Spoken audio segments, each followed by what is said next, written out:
Hello friends, welcome back to the channel. In our last episode, we began Volume 2 of Handbook of Abhidhamma Studies with Chapter 1, exploring the Patana, the great book of conditional relations. We saw how dhammas arise and cease due to conditions and how nothing exists independently. Today, we continue with Chapter 2, Classification of Consciousness in Detail. In Volume 1, we studied the 89 types of consciousness and the expanded system of 121 types. We classified them as wholesome, unwholesome, functional, and supramundane. But now in Volume 2, we revisit these classifications in the light of conditionality. We'll explore how different consciousness types function in processes, how they interact with mental factors and matter, and how conditional relations explain their dynamic interplay. So, if you've ever wondered, how does consciousness actually function in the web of conditions? How do wholesome and unwholesome states arise and pass away? How does consciousness interact with body and mind? This chapter will give us the answers. In Volume 1, we learned that consciousness is classified into 89 types or 121 in the expanded system. These include wholesome consciousness, rooted in generosity, compassion, wisdom; unwholesome consciousness, rooted in greed, hatred, delusion; functional consciousness, ethically neutral, performing tasks like seeing, hearing, or thinking; supramundane consciousness, associated with enlightenment, the paths and fruits. In Volume 2, we revisit these classifications, but now in relation to conditionality. We ask, how do these consciousnesses arise due to conditions? How do they function in processes? How do they interact with mental factors and matter? Consciousness never arises alone. It is always conditioned.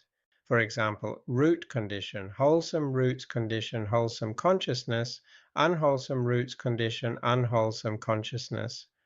Object condition, consciousness arises due to an object, visible form, sound, thought. Proximity condition, one moment of consciousness conditions the next. Association condition, mental factors condition consciousness by arising together. Dissociation condition, matter conditions consciousness by being distinct. This shows that consciousness is not independent. It is woven into the web of conditionality. For example, when anger arises, the object condition is a perceived insult. The root condition is hatred. The proximity condition is the previous moment of irritation. The association condition is mental factors like aversion and agitation. Together, these conditions produce unwholesome consciousness. Similarly, when compassion arises, the object condition is someone suffering. The root condition is non-hatred. The association condition is mental factors like kindness and wisdom. Together, these conditions produce wholesome consciousness. Consciousness functions in processes, not isolated moments. In a sense-door process, consciousness arises due to contact with a sense object. For example, seeing a flower involves eye consciousness, attention, perception, and reaction. In a mind-door process, consciousness arises due to mental objects, thoughts, memories, imaginations. In both processes, different types of consciousness function depending on conditions. For example, in a sense-door process, functional consciousness registers the object. Wholesome or unwholesome consciousness reacts to it. Proximity and repetition conditions sustain the flow. This shows that consciousness is dynamic, conditioned, and process-based. Consciousness always arises with mental factors. For example, wholesome consciousness arises with faith, mindfulness, wisdom. Unwholesome consciousness arises with greed, hatred, delusion.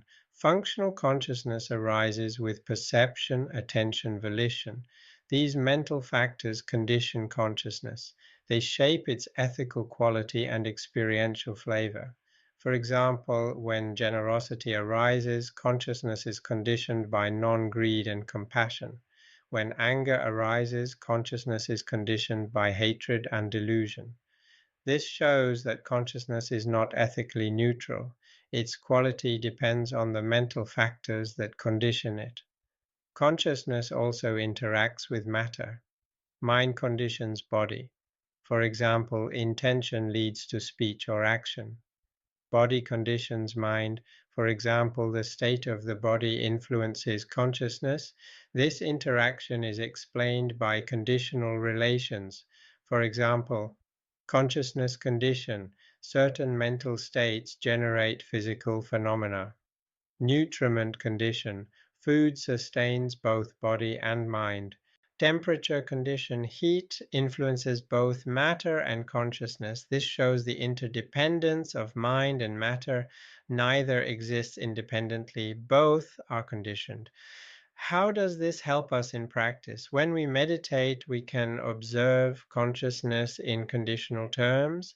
We can notice how objects condition consciousness, how roots condition its ethical quality, how mental factors shape its flavor, how matter influences its state.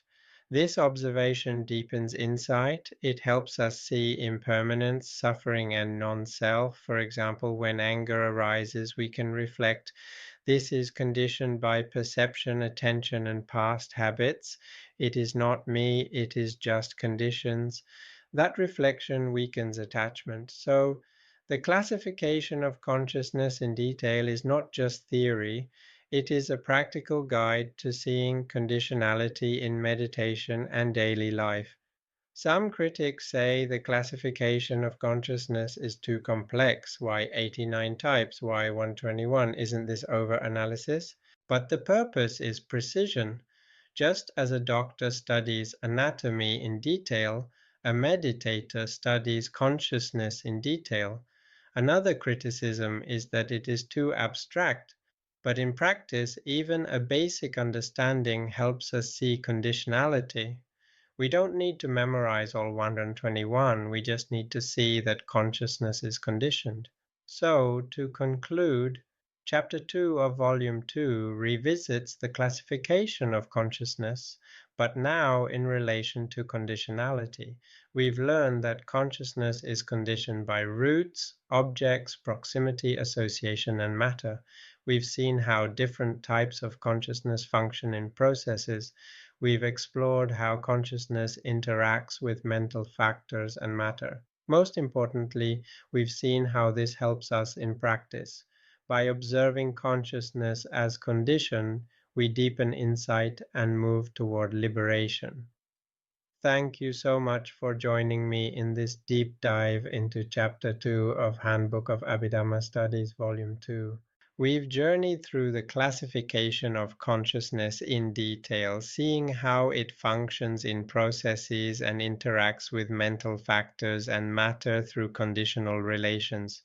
If you found this exploration helpful, please like the video, subscribe to the channel, and share it with others who might be interested in Buddhist philosophy and meditation. In our next episode, we'll move into Chapter 3, where we explore mental factors in conditional relations, seeing how wholesome and unwholesome qualities condition consciousness and shape experience. Until then, may you be well, may you be peaceful, and may you continue your journey into wisdom.